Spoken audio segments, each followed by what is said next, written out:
Bom dia a todas e todos. Em primeiro momento, eu vou fazer a leitura da convocação, tá, para o evento de hoje.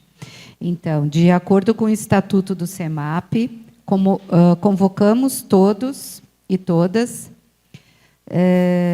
todos os representantes de área, titulares e suplentes e delegados sindicais das fundações UERGS, EMATER, EGR, EPTC e setor privado, para participarem de reunião extraordinária do Fórum de Representação de Base, a realizar-se de forma presencial nos dias 19 e 20 de março de 2026, quinta-feira hoje, sexta-feira, com início às 8h30 em turno integral, até às 17 horas, né, a previsão, no auditório do CEMAP, na Rua General Lima e Silva, número 280, com as seguintes pautas. O dia de hoje ele está reservado para um dia de debates, né, e discussões sobre o Dia Internacional da Mulher, com desfecho conforme o estatuto, né, do sindicato.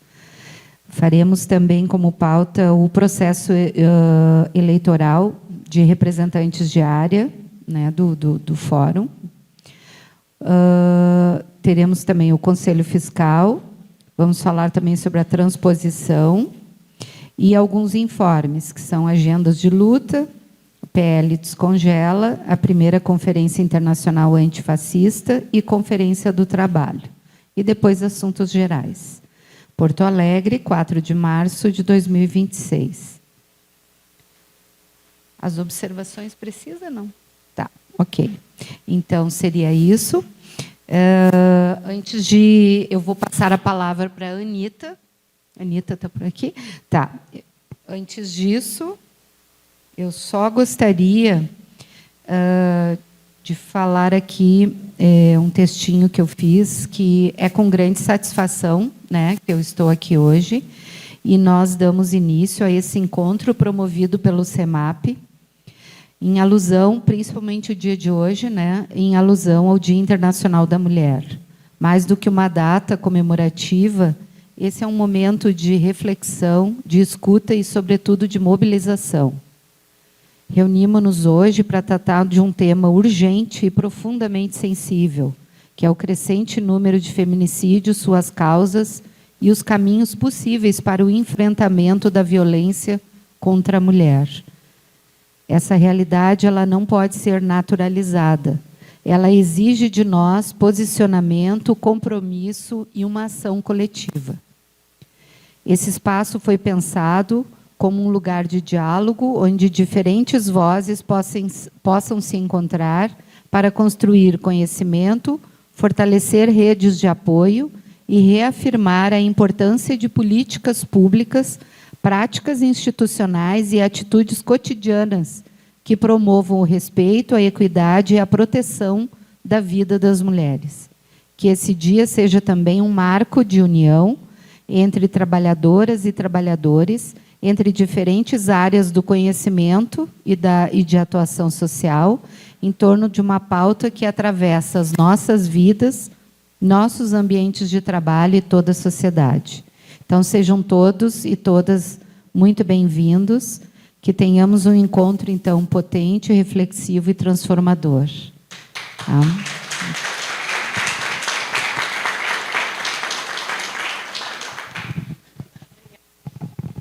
Então, bom dia a todas, bom dia a todos. Eu sou a Anita, sou diretora aqui no CEMAP, faço parte da diretoria colegiada e sou a coordenadora do Coletivo das Mulheres. Então, estamos aqui incrivelmente felizes pela presença de todos que estão aqui. Muito obrigada por estarem conosco para debater esse tema tão importante, né? Primeiramente, muito obrigada a todas as pessoas que foram responsáveis pela execução desse evento. Muito obrigada a todos os trabalhadores e trabalhadoras do CEMAP que nos ajudaram muito para estar aqui hoje na execução. Muito obrigada também às palestrantes que estarão aqui, né? Então, logo faremos essa apresentação. Nós pensamos, então, nesse evento de hoje, para a gente debater as violências contra as mulheres, né? Para além da gente falar das violências, a gente vem hoje para tentar debater também os porquês, por que acontecem essas violências, né? Quais são as causas, quais são os motivos estruturantes, quais são os motivos que a sociedade, a estrutura da sociedade causa para que tenhamos esses números apavorantes, né, de feminicídios. Então, eu vou passar a palavra já para a Lu, mas antes de passar, eu quero passar com vocês a programação de hoje. Então, às 9h30, agora a gente começa com a palestra da Grazi Oliveira. Depois a gente vai ter um momento de perguntas, em que a gente vai poder conversar um pouco mais. Aí a gente vai ter um intervalo. Logo nesse intervalo, a gente vai ter um pouquinho de uma ginástica laboral para a gente poder se mexer um pouco, né? E para a gente começar a segunda parte da nossa manhã, que vai ser com a professora juíza Valdete Souto Severo, que estaremos aqui logo mais, que também vou trazer a colega Marinês para apresentar e compor junto com a Valdete. Então, o que a gente vai ter no final? Agora, isso a gente vai ter de manhã. Daí, pela tarde, nós vamos começar, então, com a apresentação de uma técnica economista do DIESE, que vai trazer essas questões específicas sobre o mundo do trabalho mesmo, né? E aí, depois, a gente vai ter também uma dinâmica de perguntas, uma conversa sobre qual é a possibilidade da gente trazer tudo que a gente aprendeu, todo esse percurso desse dia, para a nossa realidade dentro do sindicato, né, para tentar construir cláusulas e acordos para os nossos acordos e fiscalizações dentro dos locais de trabalho. Então, a ideia é a gente poder sair, né, dessa questão bem ampla da sociedade para a gente poder chegar na nossa realidade concreta do sindicato, né? Então, eu agradeço a atenção de todos, agradeço a presença de todos. Nós temos agora, então, eu vou chamar a nossa diretora Mara, que vai fazer uma palavra rapidinha como representante da CUT. E depois a gente vai passar um vídeo, depois a palavra da Mara, e depois a gente passa para a Lu. Bom dia! Bom dia! Então, agora a Mara saiu do CEMAP e agora estou representando aqui, para quem não sabe, eu sou adjunta à Secretaria Nacional das Mulheres da CUT, né, da Executiva. Inclusive, ontem nós fizemos uma live sobre a questão da violência para a CUT Pará, e aí a gente pensa que aqui está difícil, lá está mais difícil, as coisas são difíceis a nível de todo o Brasil, né? Não é, nós estamos vivendo, né, 20 e tantos, 23 já feminicídio aqui no Estado, e isso se expõe para todo o Brasil. E eu quero agradecer muito a presença de todas e todos, dizer que nós, da CUT, nós lançamos uma campanha que nós vamos ver aqui o vídeo, é uma campanha que foi lançada pela CUT Rio Grande do Sul, que nós esperamos que sensibilize, e eu quero especialmente agradecer aos companheiros homens aqui presentes, porque nós queremos afirmar que a questão do enfrentamento à violência contra as mulheres não é um papo de mulher. Isso é uma questão que tem a ver com... é estruturante, como já foi dito pela Anita, pela sociedade. Nós temos que intervir nessa sociedade. E já temos exemplos de homens que viram uma colega, perceberam como é que ela está, viram inquietação e que ajudaram essa colega a procurar ajuda, incentivar ela a procurar uma delegacia. Fizemos agora um pacto nacional de enfrentamento ao feminicídio, que envolve as 3 esferas: executivo, legislativo e judiciário. Mas ele vai ficar só no papel se nós não fizermos a nossa função, que é fiscalizar. É obrigar, eu estou falando da palavra obrigar, porque é isso mesmo, nós temos que pressionar para que as câmaras municipais assinem o pacto, a Grazi vai falar com certeza sobre isso, que as prefeituras, o executivo assinem o pacto e que o judiciário se preocupe com interdelegacias de mulheres. Por fim, gente, eu tenho que ir concluindo, que nós temos o seguinte: nós temos que ter eleições nesse país esse ano. a delegacia de mulher é responsabilidade estadual, é política estadual.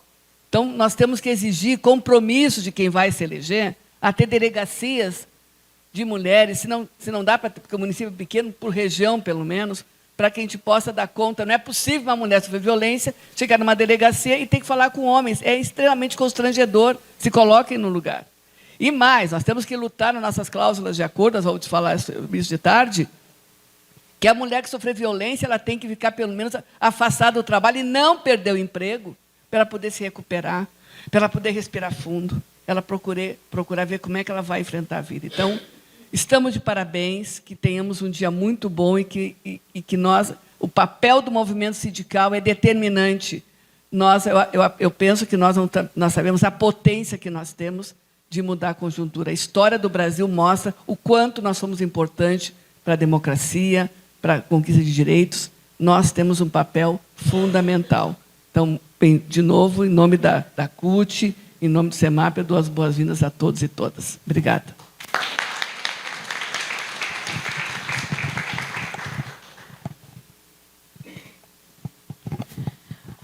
Obrigada, Mari. Então, agora a gente vai passar o vídeo da campanha Mulheres na Luta Tem Pressa, que foi lançado pela CUT, como a Mara falou. A gente vai desligar as luzes só para poder passar o vídeo e aí depois a gente retorna. Nós, mulheres, temos que lembrar. Lembrar da vacina, do dia do aniversário, da hora do remédio. Lembrar de recolher a roupa no varal porque vai chover. E até de guardar um dinheirinho pro fim do mês. Enquanto eles ajudam. Sabe me dizer onde fica o pano de prato? Nós, mulheres, trabalhamos 12 meses, mas ganhamos o equivalente a 10, comparado aos homens. Trabalhamos fora, cuidamos da casa, dos filhos, dos pais quando ficam mais velhos. É amor, mas dá muito trabalho e não é remunerado. Essa é uma conta injusta. E é ainda pior quando se soma ao medo. O medo da rua escura e vazia, ou do medo do que pode acontecer em um ônibus lotado. O medo de quem dorme ao lado. O que dói não é só o grito do machista. É também o silêncio de quem vê e não faz nada. É a violência que começa de um jeito que a gente quase nem percebe, mas que termina no noticiário da TV ou nos trends da sua rede social favorita. Ser mulher não é fácil. No Dia Internacional das Mulheres, não queremos parabéns se eles não vierem com igualdade, com o direito de ganhar o mesmo que os homens, com o direito de não morrer por ser mulher, com o direito de decidir sobre o nosso próprio corpo, com o direito de descansar sem culpa. Com o direito de ter direitos. Mulheres na luta têm pressa, estão nos matando todo dia. A vida não tem hora extra, não diga que você não sabia.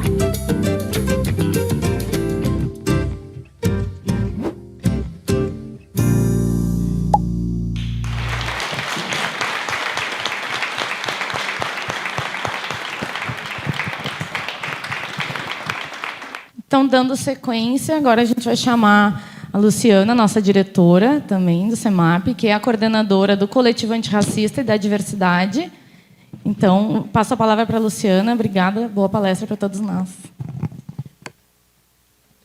Bom dia a todos e todas, aos parceiros do sindicato, às autoridades aqui presentes.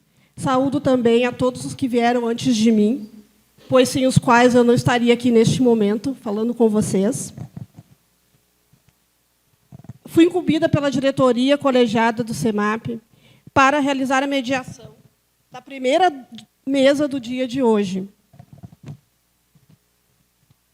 Gostaríamos de estar comemorando, neste dia, a vida das mulheres, seus feitos nos campos da educação, da saúde, da ciência, da política e do mundo do trabalho. Mas, infelizmente, o nosso cenário no Brasil, aqui no nosso estado, principalmente, na nossa cidade, na região metropolitana, é de abandono, desrespeito, crueldade, violência e morte das nossas mulheres e dos seus filhos. Para iniciarmos os debates da manhã de hoje, é com muita honra que eu convido a professora de escola pública municipal, mestre e doutoranda em educação pela URGS, referência em educação das relações raciais. A vereadora que atuou como procuradora da mulher na Câmara Municipal de Porto Alegre, vice-presidente da Comissão de Educação, Cultura e Esporte. Grazi Oliveira, para iniciar os nossos debates de hoje. Bom evento a todos e todas.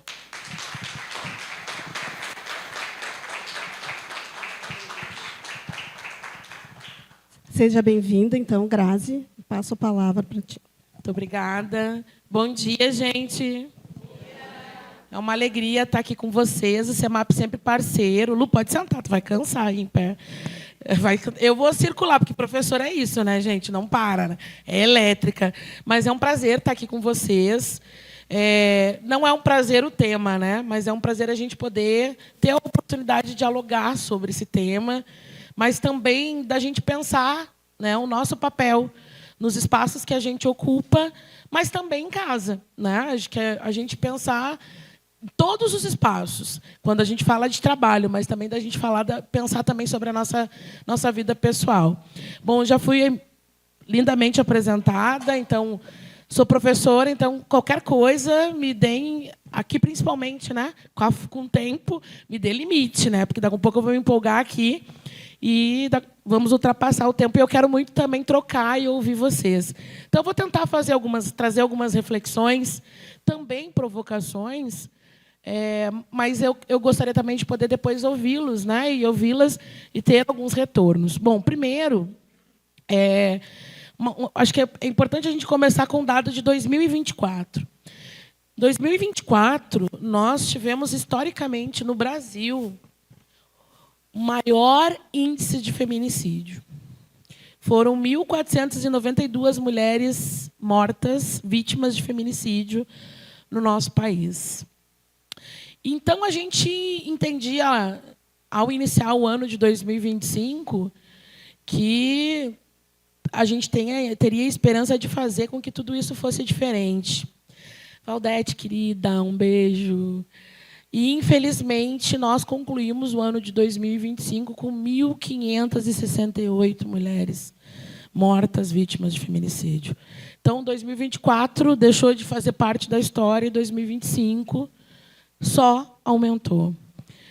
E aí a gente se depara com o ano de 2026, onde nós iniciamos o ano em menos de 60 dias, com mais de 20 mulheres mortas. Hoje nós estamos com 24, fechamos 20, com de ontem, 23, 24.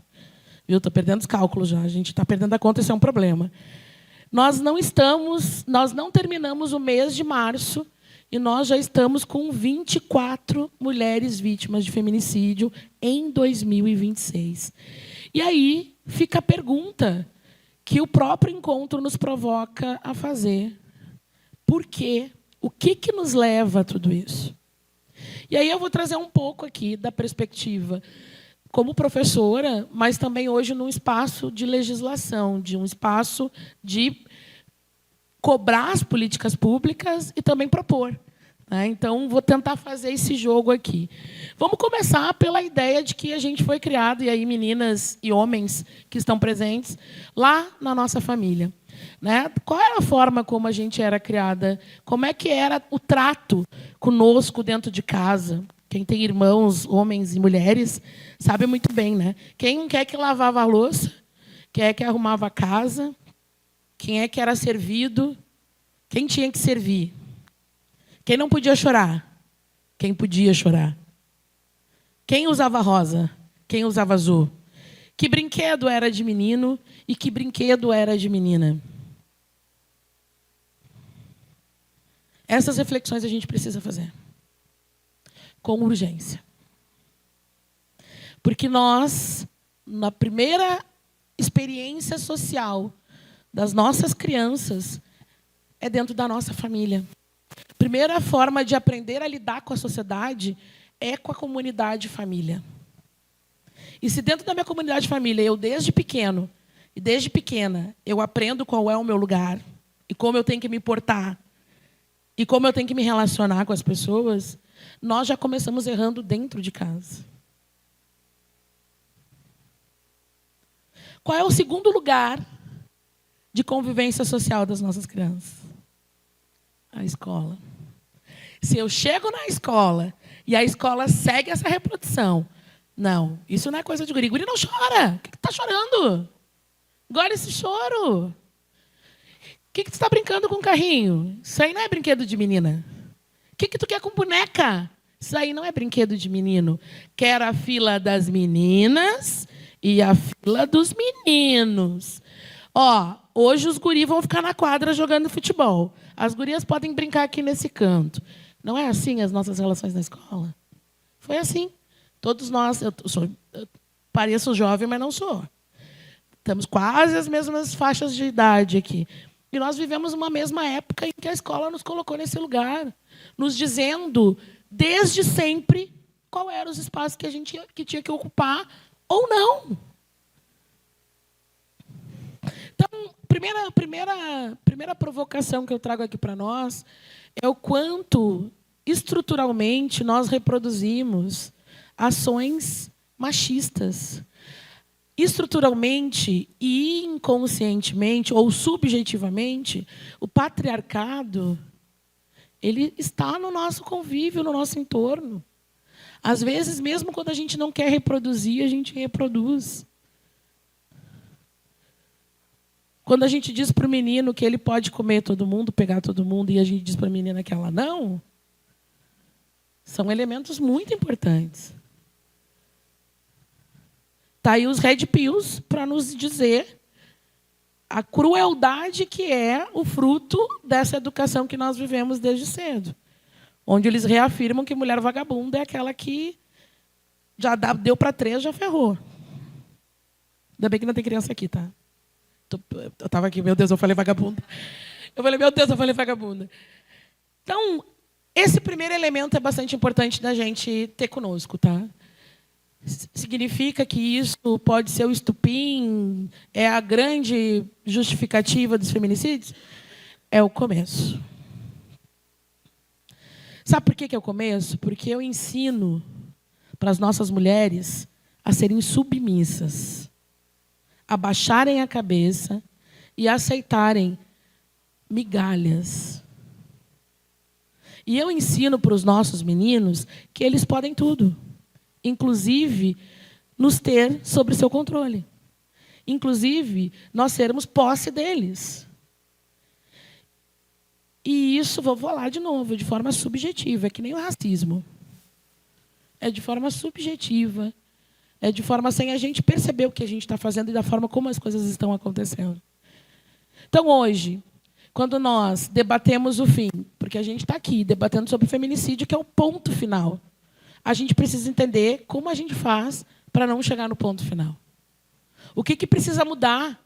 O que é preciso reverter para que esse ponto final não chegue nas nossas vidas? Vou dar um exemplo pessoal. Não filma o André.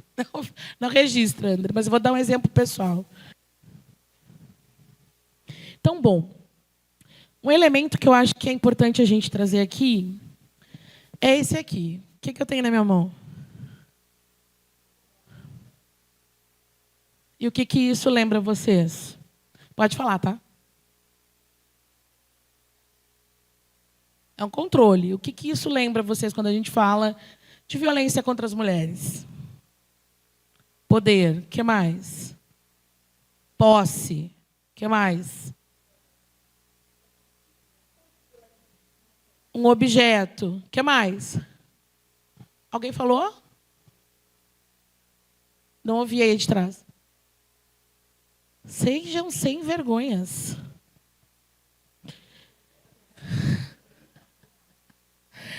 Esse objeto aqui, ele é um controle.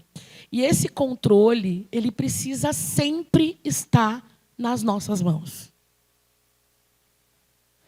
Quem dita o que nós queremos, ou o que nós não queremos, ou como a gente quer, somos nós. E é difícil. Hoje, eu, mulher adulta, posso dizer para vocês que é difícil. Porque eu tenho toda uma construção histórica por trás de mim, que fez eu pensar diferente. Então, o segundo elemento que eu quero trazer aqui, não condenem as mulheres que morreram, que são as vítimas. Porque sair daqui exige muito esforço e exige políticas públicas. E vamos lá para o terceiro elemento. Como é que eu vou dizer, a mulher gosta de apanhar mesmo? Ela estava nessa relação porque ela quis. Esses são discursos que a gente escuta. Eu escutei o tempo inteiro que a gente debateu sobre o tema do feminicídio. Mas se ela sabia que o cara era violento, por que ela manteve essa relação? Por que será que ela manteve essa relação? E aquelas que fizeram e denunciaram e tiveram medidas protetivas e fizeram 1000 denúncias e mesmo assim elas foram mortas. O que faltou?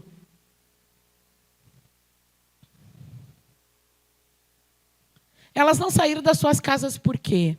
Essas são perguntas que a gente precisa fazer e são reflexões que a gente precisa fazer. Não dá para a gente mais partir de um conceito da minha opinião, primeira coisa, porque é o que eu mais escuto na tribuna hoje, principalmente das mulheres femininas e não feministas. Depois eu vou dar o relato da bandeira do Brasil. Vou falar da bandeira do Brasil, que foi polêmica na Câmara de Vereadores aqui. O que de fato faz com que hoje nós ainda encaramos uma realidade em que as mulheres estão morrendo como moscas?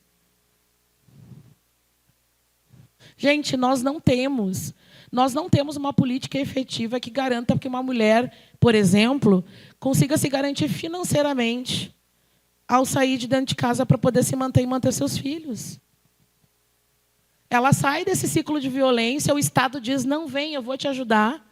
O Estado abriga ela, coloca ela num abrigo, fica lá um mês, agora a gente tem aí um que abriu para o máximo é 120 dias, e depois? Ela volta? Faz o quê?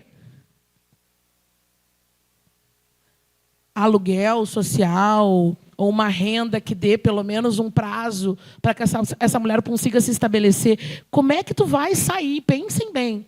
Como é que tu vai sair de uma realidade, de um ciclo de violência que tu estava num espaço que era para ser seguro, com um entorno que tu tinha, pessoas que automaticamente tu entende que seriam teu ponto de ajuda, e tu sai para um espaço desconhecido sem qualquer recurso.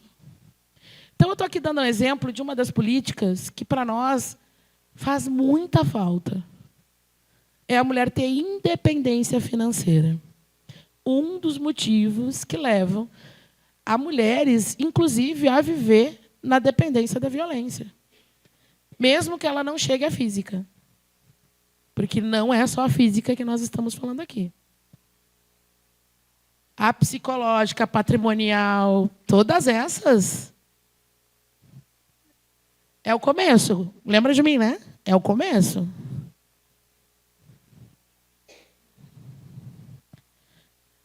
Políticas públicas.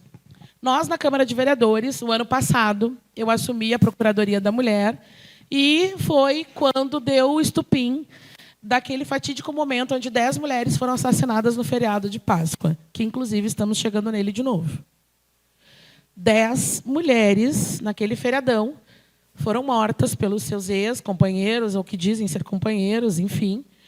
E, a partir dali, abriu-se um emaranhado de ações, de pressão do Estado, inclusive, porque há muitos anos o Estado não tinha mais a Secretaria dos Direitos das Mulheres. Há muito tempo a gente vem aí cobrando que, em Porto Alegre, por exemplo, a gente só tinha uma DEAN. O serviço aqui, por exemplo, na nossa cidade, de atendimento às mulheres, ele é centralizado. Nós temos uma população de 1.300.000, onde 54% dessa população é composta por mulheres, 97 bairros e uma DEAN.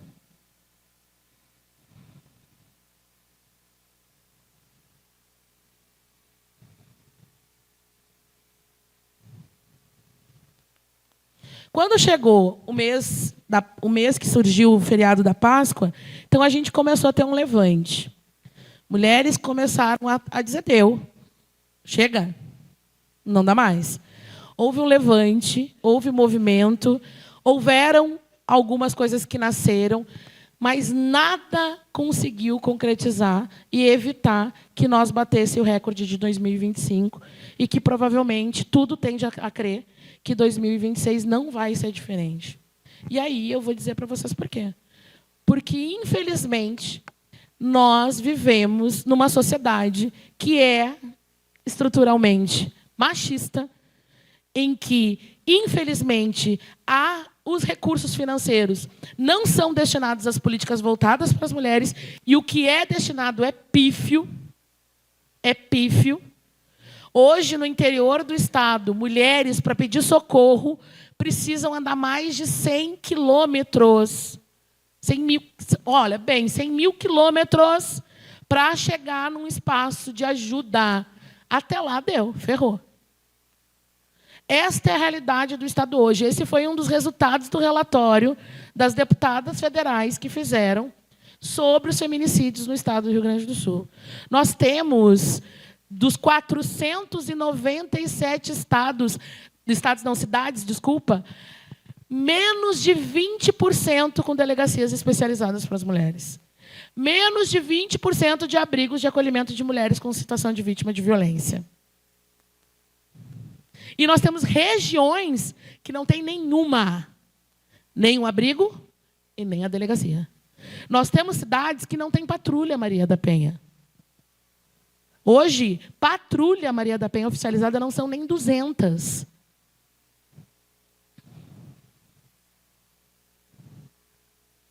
Por que acontecem os feminicídios? Porque o Estado é omisso. Porque a sociedade é machista. E nós precisamos reverter isso. Vamos à bandeira. Não sei se vocês acompanham o que acontece na Câmara de Vereadores, mas nós, na Câmara de Vereadores, confesso para vocês que... Ninguém é meu eleitor aqui, né? Lu. A Lu, vocês votaram em mim. Tudo bem. Mas, gente, se eu soubesse que aquilo era um circo... Se tivesse escrito nas letrinhas pequenas, eu não teria ido. Mas, brincadeiras à parte, gente, que horror. É um horror. É um teatro. É um deboche para a sociedade aquele lugar. É um deboche. Nós, na semana que a gente completou 21 feminicídios, as mulheres fizemos um protocolaço de projetos para o município de Porto Alegre, para que a gente tivesse ações, por favor, que a gente tivesse ações mais efetivas. E a gente foi para a tribuna divulgar esse protocolaço, e junto com o protocolaço, então, nós fomos com a bandeira do Brasil escrito "Parem de nos matar". Para quê? O problema não era os 21 feminicídios. Era o quê? A bandeira riscada. Gente, a sessão parou quase 1 hora, porque o debate foi que as feministas tinham riscado na bandeira do Brasil. Obrigada, Guriza, porque era para o pessoal ver. As feministas haviam riscado a bandeira do Brasil. E nós fomos para o debate. Nós precisamos ter muita consciência política e de classe e entender que representação não é a mesma coisa que representatividade.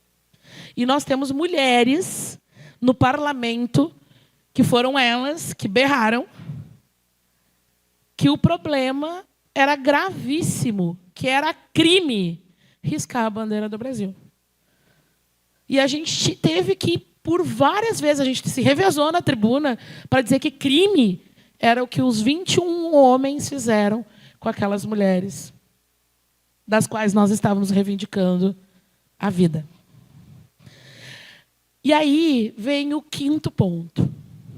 Nós temos uma luta que é para além da estrutura, uma luta que é para além de uma ausência do Estado, uma luta que vai para além da falta da educação, que eu, como professora, vou defender até o final. Até o final. Eu acredito muito na educação. Ela me transformou, transformou muitas vidas, transformou a vida de vocês também. E eu vou defender até o fim. Mas existe uma gente que está ganhando espaço, que é a extrema-direita. E aí, desculpa se alguém aqui não concorda. Não é opinião. Eu estou trazendo aqui dados. O discurso de ódio, red pills, as lideranças políticas falando o que querem e da forma como querem, sem nada acontecer, é um grande influenciador da nossa sociedade. O discurso das minhas colegas vereadoras da extrema-direita na tribuna é dizer: pena de morte, armar as mulheres, castração química. Esta é a bandeira delas na tribuna. Vocês acham que as mulheres, as que não são politicamente informadas, socialmente formadas, não acham que esse discurso é legal? Oh, vamos castrar o homem, deu. Prisão perpétua, deu. Dar arma para a mulher, dar tiro, deu. Resolvemos o problema do feminicídio. É isso. Resolvemos o problema do feminicídio? Eu disse para minha colega, quando ela falou da castração química, eu falei: olha, cachorro castrado também morte. Cachorro castrado também morte. A gente precisa fazer essas pessoas entenderem que as coisas não são tão simples assim. Que a coisa não pode ser baseada na violência o tempo inteiro. Então, nós precisamos, de fato, refletir sobre quem são e como são as pessoas e as lutas que a gente precisa travar. Porque não é só um esforço de a gente fazer com que o Estado tenha políticas públicas, não é só o esforço da gente ter políticas educacionais efetivas, é um esforço da gente poder mudar a política. Porque hoje quem está ocupando uma boa parte delas são essas pessoas que pensam dessa forma. Que condenam o feminismo. Inclusive, eu sou uma mulher feia. Vocês conhecem a piada, né? Que ele diz que as feministas são feias. As feministas são todas feias. Muito obrigada. Com orgulho. Mas é isso. É uma distorção de conceitos, é uma distorção da realidade social e realmente um deslocamento da realidade social. É se deslocar daquilo que realmente acontece socialmente para uma construção de sociedade conservadora ao extremo. Eu costumo dizer para os meus colegas pastores, porque a gente tem a bancada dos pastores, que tudo bem eles serem pastores, serem evangélicos, está tudo certo, eu sou católica, está tudo bem. Agora, eu não posso fazer. Eu digo para eles, eu na escola, não posso chegar na escola e começar o meu dia rezando um Pai Nosso, uma Ave Maria com os alunos. Porque nem todos os meus alunos são católicos. Eu sou. Eles não. Eu não posso obrigar eles a partir dos meus princípios religiosos, assim como a gente não pode fazer da política. E eu disse isso numa situação que a gente estava votando um projeto que o pastor sugeriu, distribuição de Bíblias na escola. Sim, foi votado em Porto Alegre. Esse projeto fundamental para a vida das pessoas, que é a ausência da Bíblia na escola. Esse é o tipo de coisa que chega para nós, gente. Enquanto a cidade está nesse caos, as pessoas, as mulheres morrendo, a gente com a função de desemprego, a gente com toda essa situação do transporte e mobilidade, que está um horror, a gente tendo que parar na Câmara de Vereadores para discutir a Bíblia que vai para a escola. Então, nós temos, e esse quinto elemento ele é fundamental, porque nós estamos num ano eleitoral. E eu como uma boa política, não vou deixar de fazer política aqui, né? E uma política, de fato, de lugar, de posição. Não existe neutralidade. Até quando a gente se silencia, a gente está dizendo que lado a gente está. Vocês entendem? Quando a gente se silencia, é grave. Porque o que a gente está vivendo hoje é muito grave. Ontem, a notícia da tarde foi aquela deputada se pintar de marrom, falando que ela estava se travestindo de uma mulher negra.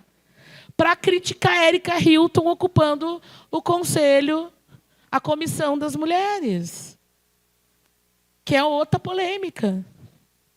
Então, nós precisamos olhar para realmente onde os problemas estão e precisamos focar neles. Nós, hoje, temos, sim, um papel fundamental, que é cobrar o Estado a cumprir o seu papel. Porque eles vão para a televisão e dizem, já investi 7 milhões, criei a secretaria tal, já fiz não sei o que mais vocês querem? Viver? Que isso seja efetivo. Não há rapidez, praticidade. Eu sempre disse, né? Se nós ocupássemos a política há muito tempo, se o homem menstruasse, né? Vamos lá, se o homem menstruasse, porque hoje o debate sobre a Érica Hilton é ter útero e ser mãe, né? Se o homem menstruasse, com certeza a gente teria políticas muito mais avançadas para nós. Mas esse é o problema, eles não menstruam, né? Porque eles literalmente estão ligando para nós. E nós vivemos numa situação crítica, onde nós estamos, de fato, tentando debater problemas reais das nossas vidas. O vídeo que a CUT fez, lançou, é a realidade. Nós somos e fomos e somos e vamos permanecer sendo, enquanto esse Brasil não acordar, quem carrega nas costas toda essa estrutura. Nós vamos para casa, nós temos o 3º, 4º, 5º turno. Quando o homem se coloca para nos ajudar, muitas vezes é a brincadeira do vídeo. Onde é que fica o pano de prato mesmo? Porque a pessoa mora dentro da tua casa e não sabe nem onde é que ficam as coisas. E isso é real. É a vida vivida. É a vida vivida.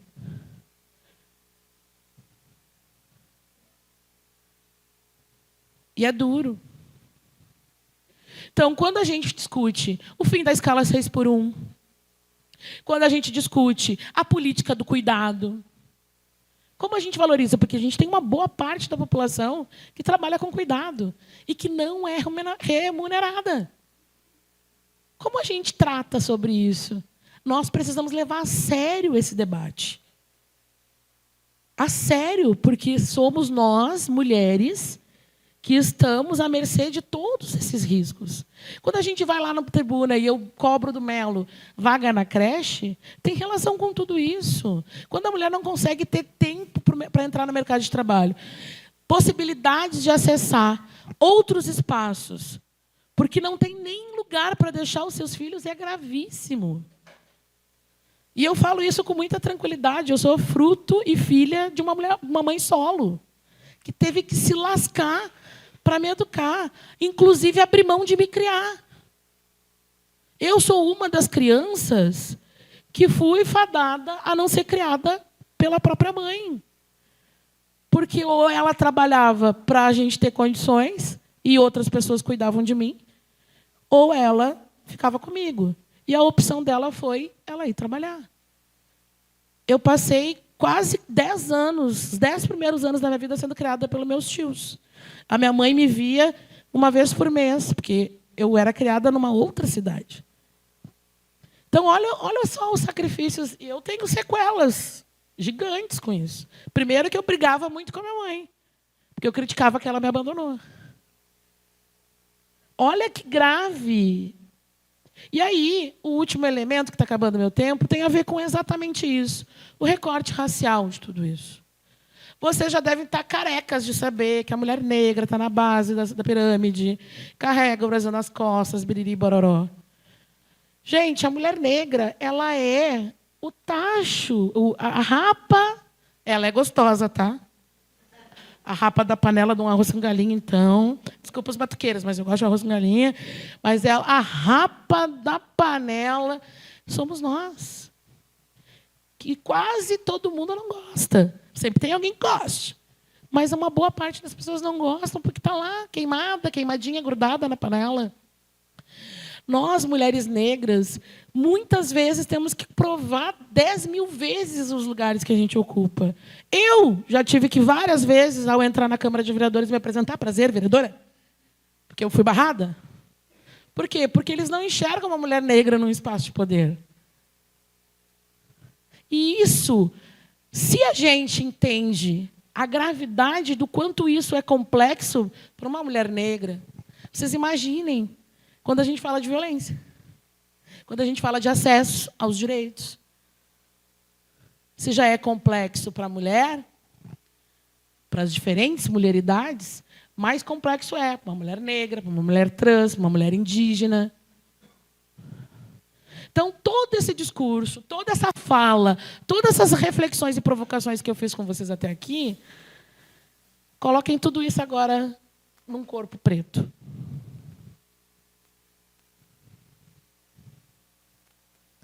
Não vou ficar aqui falando dos índices, mas somos as que mais são violentadas, as que mais estão nos serviços mais precários hoje. As terceirizadas estão aí para nos dizer. Quem limpa a Câmara de Vereadores lá são 95% de mulheres pretas. Passo por elas pelos corredores. E aí, gurias? E aí, gurias? Todas minhas companheiras estão lá. É digno? É. Mas parece que é só lá que serve para nós. Eu vou deixar com as meninas, com a Lu, algumas cartilhas, eu não tenho muitas, tá? Mas eu vou deixar com vocês um material que foi fruto do nosso mandato lá como Procuradoria da Mulher. Nós produzimos uma cartilha sobre dados de feminicídio aqui em Porto Alegre, que fala principalmente das regiões mais violentas, né?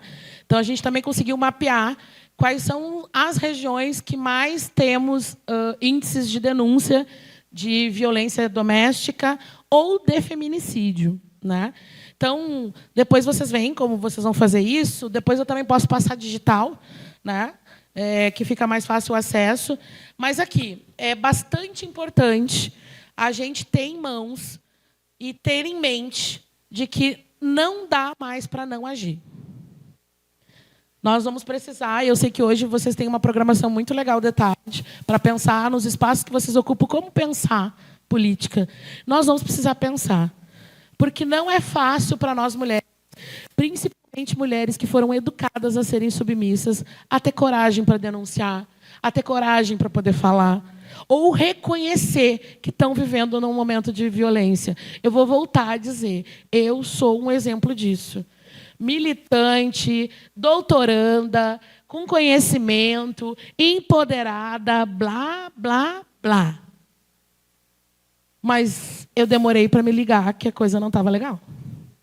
Agora, vocês imaginam mulheres que não são militantes, que não estão no meio do debate, não estão discutindo sobre isso. Imaginem para essas mulheres. Obrigada, gente.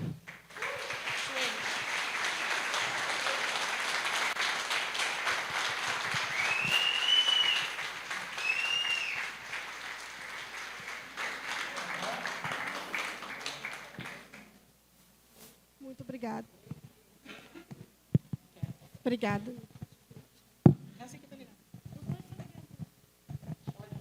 Muito obrigada, então, Grazi, pela excelente palestra.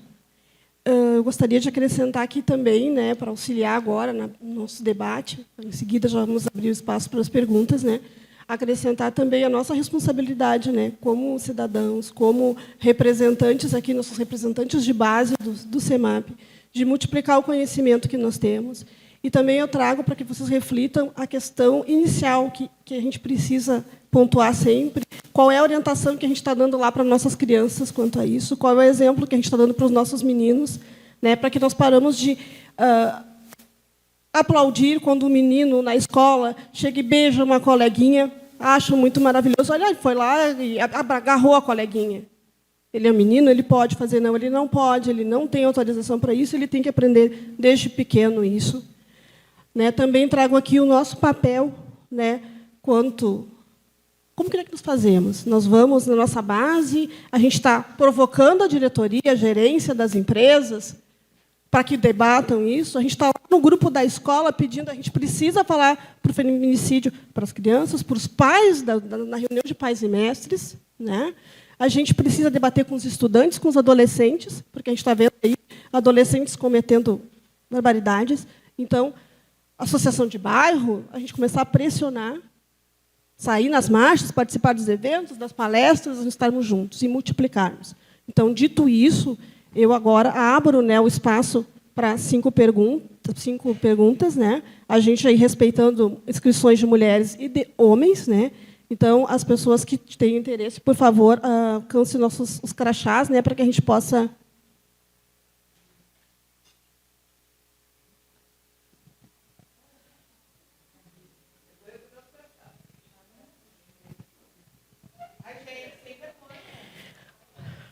O espaço é esse, pessoal, para nós questionarmos, conversarmos. Fiquem bem à vontade, estamos todos em casa.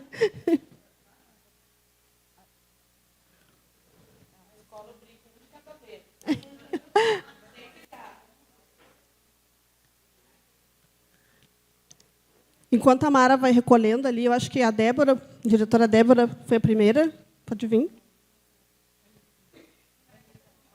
Sim, pode vir vindo já. Fala por causa da gravação no microfone, Débora, para te aparecer na filmagem, por favor. Aqui atrás da listinha. Um prazer, viu, companheira? Gostei, sempre aprendo. Muito obrigada. Na verdade, assim, a minha pergunta não é muito extensiva, assim, mas é reflexiva, mas queria que tu falasse sobre isso. Eu sempre militei muito direitos humanos. As causas feministas sempre permeei, nunca fui uma feminista de militância, assim, mas sempre apoiei, sempre li bastante sobre isso.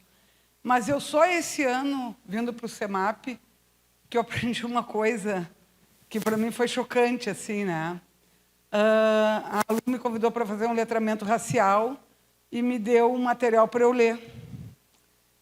E foi a primeira vez que eu me deparei com o meu próprio... Assim, eu já tinha me deparado com o meu racismo, mas de outras formas.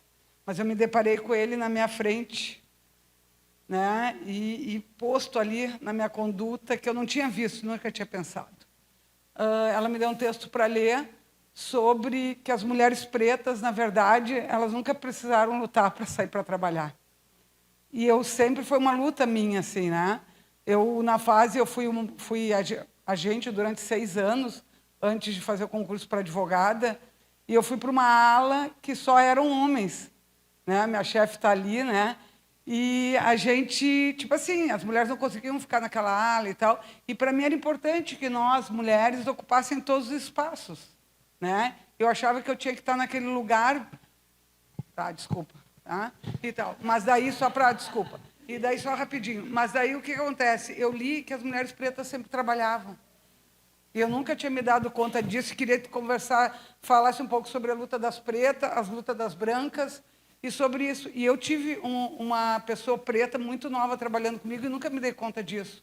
Nunca me dei conta que essa não era a luta das mulheres pretas, porque elas sempre trabalhavam. E eu fiquei chocada com isso, que me acho uma pessoa inteligente e tal. Perfeito. Vamos fazer um bloco? Muito obrigada. Vamos fazer bloco de 3. Obrigada. Manuel, por favor.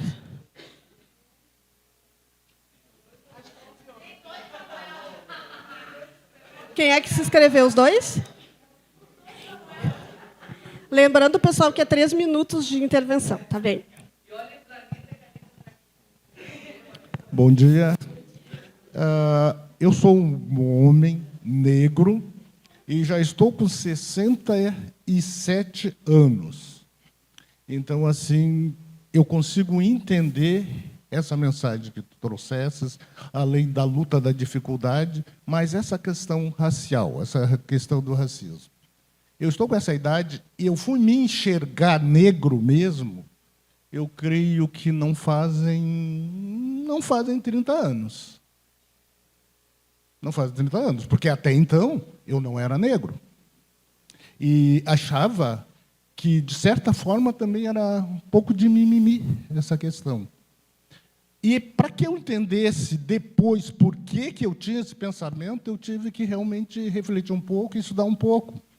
E vi que há todo um engendramento de quem está no comando para descaracterizar isso, para minimizar essa situação e colocar tudo numa vala comum, e que não existe racismo, não existe nada disso, isso aí é coisa que inventaram e não é desse jeito. O Brasil não tem essa questão. Né?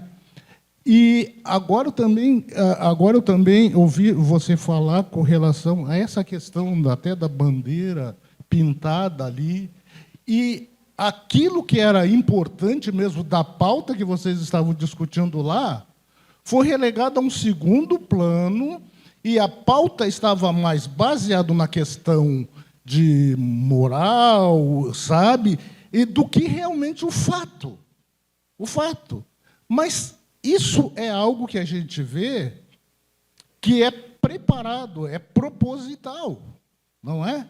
É feito para que a sociedade, de uma certa forma, se estresse com essas pautas morais e não foque naquilo que é exatamente fundamental para a vida das pessoas, que é ter acesso ao trabalho, que é uma mulher ter o direito de andar tranquila na rua, na rua e na sua casa, que é uma coisa maluca, acreditar assim que nem dentro da própria casa não existe espaço seguro.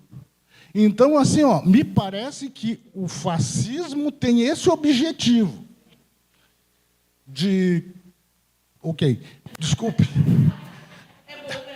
Mas eu gostaria que você falasse um pouco a respeito disso, de toda essa estrutura montada para estressar a sociedade, para que ela não se dê conta do quanto ela está sendo manipulada.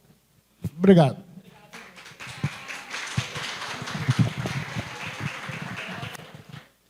Manuel, por favor.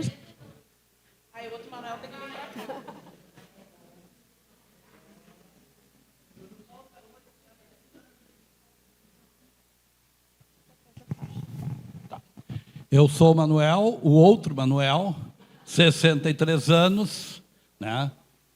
Homem cis, cidadão de bem, né? No conceito que está posto também para mim, né? Numa outra posição do meu xará lá, essas coisas também foram sempre novidades, né?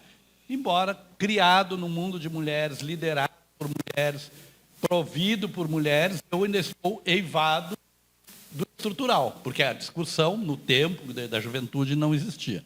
Mas isso é só uma declaração, porque, na verdade, da informação da Grazi, não ficou, e não era essa a intenção, mas me preocupa, assim, quando fala 1.500 feminicídios, entendi, no Brasil, 20 e poucos feminicídios até agora no Rio Grande do Sul. A situação específica do nosso Estado, e eventualmente depois podemos avançar, da nossa categoria, ela é atípica, diante ela está na média, Estado conservador, cheio de cidadãos, de brancos, de bem, etc. e tal, né, vizinhos de Santa Catarina, me assusta qual seja o nosso cenário local. Então, se puder, claro que não precisa me dar estatística, mas passar por isso.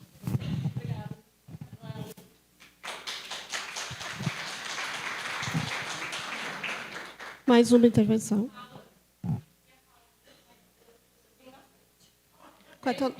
Fala tu. Bom dia, pessoal. Me chamo Farrá. Grazi, sempre muito bom te ouvir. Muito obrigada. Tu falaste aqui sobre todas as causas estruturais e estruturantes da sociedade, né?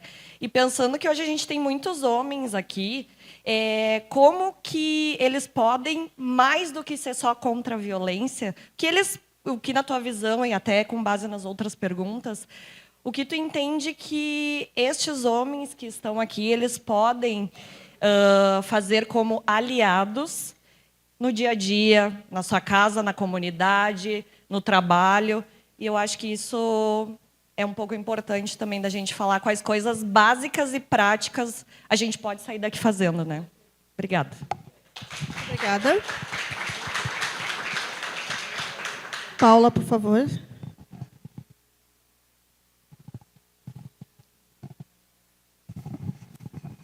Oi, bom dia. Meu nome é Paula. Eu tenho uma pergunta para te fazer que eu acho que talvez seja a dúvida de mais gente, mas como que o que tu sugere de ações para educar as pessoas? Hoje em dia a gente vendo essa onda de extrema-direita e tudo mais, porque muitas mulheres, além de sofrerem a violência nas suas casas, porque realmente não é só a física, né? Então, e às vezes até os feminicídios acontecem realmente, como tu falou, sem sinais, né? Mas às vezes tem aquele comentário, tem aquela questão de psicológica mesmo.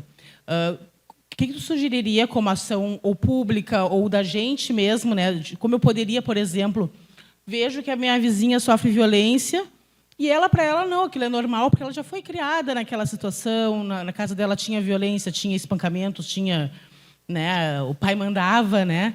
O pai era o provedor, como eu escuto os parentes meus falando, não, o homem é o provedor, né? E elas acabam perpetuando também essas ideias de que não, aquilo é normal, o pai não deixa usar essa saia, eu não posso usar batom vermelho, né? Eu tinha uma colega em Pelotas, na prefeitura lá, que ela chegava no trabalho, ela era casada com um bombeiro, com um brigadiano, né? E ela chegava e se maquiava no serviço. E eu, mas por que não te maquiou em casa, né? Ela, não, aqui não posso. O marido dela não deixava. Uma mulher esclarecida, com curso superior, né? Assim, trabalhando junto comigo. Uma mulher preta também, né? Então, o que tu sugeriria como ações para a gente, digamos, convencer, educar essas mulheres, digamos assim, que elas estão sofrendo, sim, violência também? Obrigada. Obrigada. Então, agora a Grazi vai responder esses questionamentos no primeiro bloco. Aí. Vou tentar lembrar. Vou começar de trás para frente, fica mais fácil, né? Bom, primeiro, uma das coisas que eu diagnostiquei ao longo do ano passado, trabalhando na Procuradoria da Mulher, e que, inclusive, nós pensamos no final do ano em políticas públicas para ajudar nesse sentido, é a ausência da comunicação. Ninguém vai reconhecer, ninguém vai perceber que vive uma situação de violência psicológica, por exemplo, se não saber o que isso significa, o que isso é. Ninguém vai saber buscar ajuda se não souber aonde buscar ajuda. Porque eu aposto aqui, que se eu perguntar para vocês aonde fica um determinado serviço, creio que uma boa parte de vocês não vai saber me dizer. Por quê? Porque a gente não tem a informação. Uma das coisas que eu entendo que precisa ser feito é a comunicação precisa chegar nessas pessoas, de todas as formas. Como é que eles vendem o Omo? A máquina de lavar Brastemp. A gente grava o nome das marcas, né? Não é a máquina de lavar, não é o sabão em pó, é o Omo. Não é o esfregão de aço, é o Bombril. Como é que isso fica marcado na nossa cabeça? Porque a gente tem e recebe essa informação muitas vezes. Para mim, a comunicação é uma delas. Nós precisamos qualificar a forma como nós nos comunicamos socialmente quando a gente fala da violência, quando a gente fala do racismo, quando a gente fala dos diferentes tipos de violência. Mas quando a gente está tratando aqui do tema, que é da violência contra as mulheres, parto deste princípio. Um dos questionamentos que eu trouxe para o município foi como é que as nossas mulheres sabem aonde buscar ajuda? Nós temos o Conta Comigo. Achei que era uma estrutura. Não, é um livrinho. Onde está o serviço? Tá, mas como é que as pessoas acessam o Conta Comigo?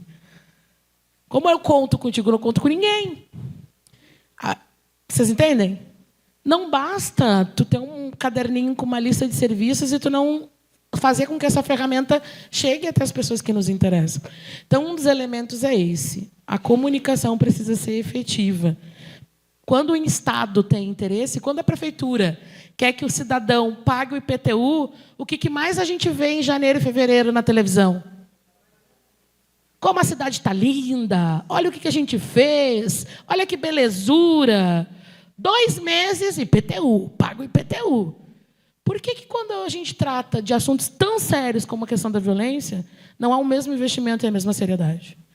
Então, nós cobramos do município, conseguimos garantir, inclusive, na LOA, no final do ano, 1 milhão para publicidade e propaganda só para o combate à violência contra as mulheres. Mas não basta, não é o suficiente. Não pode ser, e se eu não estiver lá, ou uma vereadora que está lá preocupada, tem que ser uma preocupação constante. Outro elemento que eu acho que é bastante importante é a educação. Nós precisamos fazer com que essa mulher chegue nos serviços, que os serviços possam fazer roda de conversas, que essas conversas possam permear diferentes temas, inclusive esse.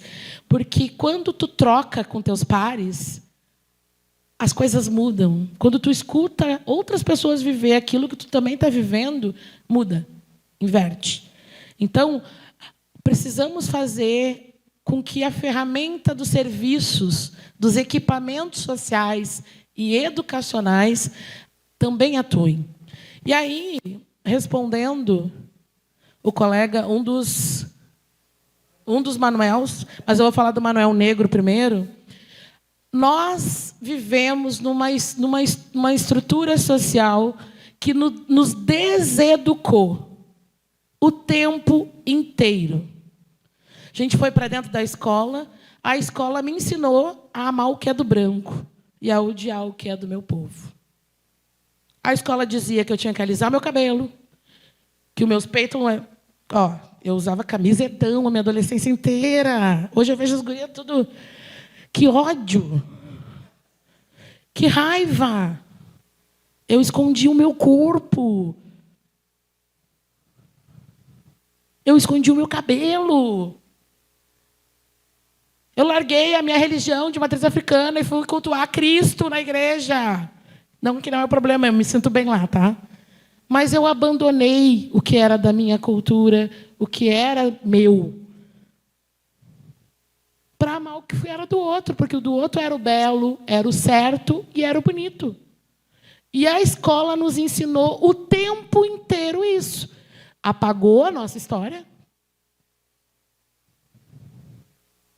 E o mesmo acontece quando a gente fala do tema das mulheres. A escola sem partido, a ideologia de gênero que está no discurso da extrema-direita é exatamente isso. Nos impede que, dentro da escola, a gente ensine meninas e meninos o que significa a igualdade de gênero. A gente consegue olhar para essa estrutura que faz um exercício de nos deseducar a todo instante. Não parou. Não parou. Está aí a luta da turminha do lado de lá, fazendo um esforço para que a escola não seja um espaço de ideologia. Eles tratam esses temas, racial, sexual, como ideologia. E é um apagamento, é um sistema de reprodução de ignorâncias. Vocês entendem? Então, por isso que tu despertou para a tua negritude há 30 anos atrás. Eu me despertei quando eu tinha 30 anos. Eu descobri que mulheres negras escreviam livros no mestrado. Acredita? Tu acredita? E isso foi muito triste, porque quando eu descobri, eu chorei. Porque até então eu achei que mulheres negras não eram intelectuais, nem pensadoras. Isso é triste, gente. Eu ter passado uma vida inteira dentro da escola e a escola não ter ensinado a história do meu povo. Manuel, esqueci um pouco assim, do teu contexto. Só me retoma, por favor, me lembra. O de trás, o de trás. Perfeito, é isso. E o de... Isso. Só para a gente ter o perfeito, eu lembrei. O Rio Grande do Sul é um dos estados que mais mata mulheres hoje no país. Tá? Tá entre os que mais matam. E destoando um pouco da realidade, Brasil é o estado que mais mata mulheres à faca. O instrumento mais utilizado pelos homens no Rio Grande do Sul para matar mulheres é faca. Enquanto, nacionalmente, ainda há um debate que a arma de fogo tem sido uma ferramenta, nós, no Rio Grande do Sul, os 24 feminicídios que nós tivemos aqui, a maioria, quase unânime, foi faca. arma de fogo foi, acho que 3 casos. Todos os outros casos foram faca. E eu sempre reproduzo essa fala: o machismo não pode ser tradição. Ser gaúcho nos implica muitas reflexões. O racismo não pode ser tradição, o machismo não pode ser tradição. E parece que nós aqui vivemos num rito de tradições. De tradições. Acabou aqui minha fala.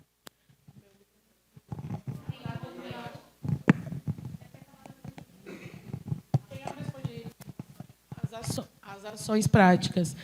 É complexo, né? Mas acho que a primeira é a atitude, né?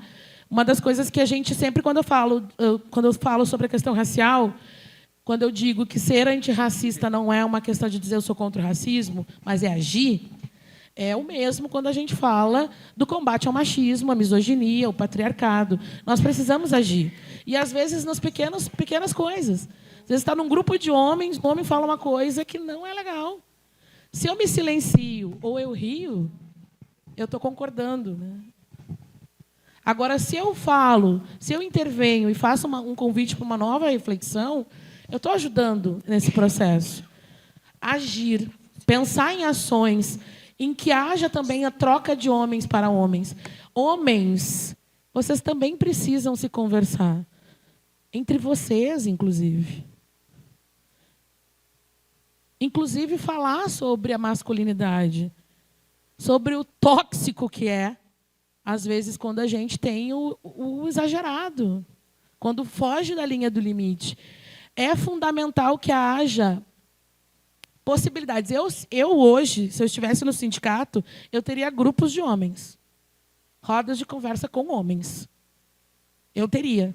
Porque a gente sempre faz com as mulheres. Ou quando a gente convida, vamos para a roda de conversa de servidores. Só mulher. Nunca vem os homens. Sabe? É normal. Você sabe o que eu estou falando, né? Você sabe? A gente convoca para uma conversa, quando tu vê, entra pela porta 10 mulheres, 2 homens. É assim tudo que é canto. Na igreja, no trabalho, no grupo da associação de moradores.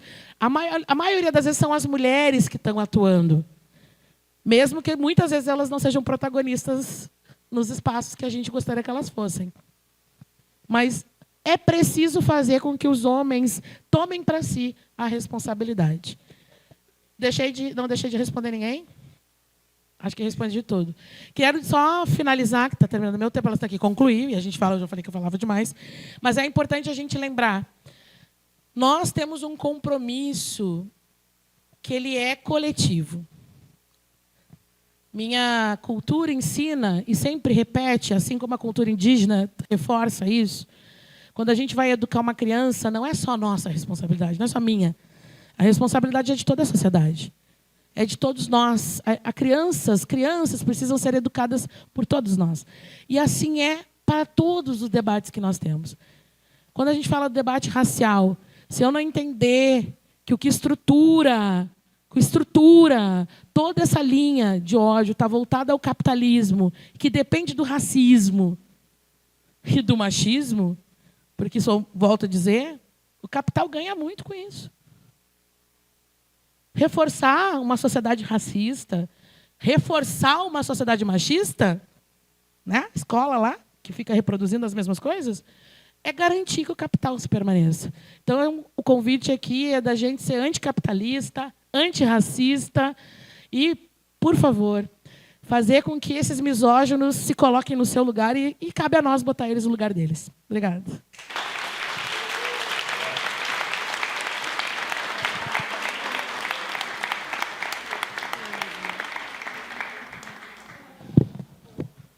Foi maravilhoso esse momento de tanto aprendizado. Né? Eu retomo aqui com os colegas que compartilhem, que divulguem tudo o que nós aprendemos hoje. E também aqui, vou me abusar um pouco. Sigam a Grazi no Instagram. Eu vou aqui tomar liberdade em nome dos meus colegas aqui da diretoria. Então, deixar aqui afirmado o comprometimento do CEMAP para criar, então, e com o fórum aqui presente, a coordenadora do fórum, né? Abrimos, então, um grupo de conversa, de debates de homens, assim como foi nos sugerido, e muito bem sugerido pela Grazi. Então, a gente assume aqui, perante vocês, esse comprometimento. Tá bem? Então, agradeço Grazi, imensamente. Foi uma honra tu ter estado aqui conosco. E as nossas portas do CEMAP estão sempre abertas, a hora que tu for necessário. E eu vou te entregar aqui, então, um brinde em nome da diretoria do CEMAP, para que tu possa te lembrar sempre da gente com muito... E me convidem sempre.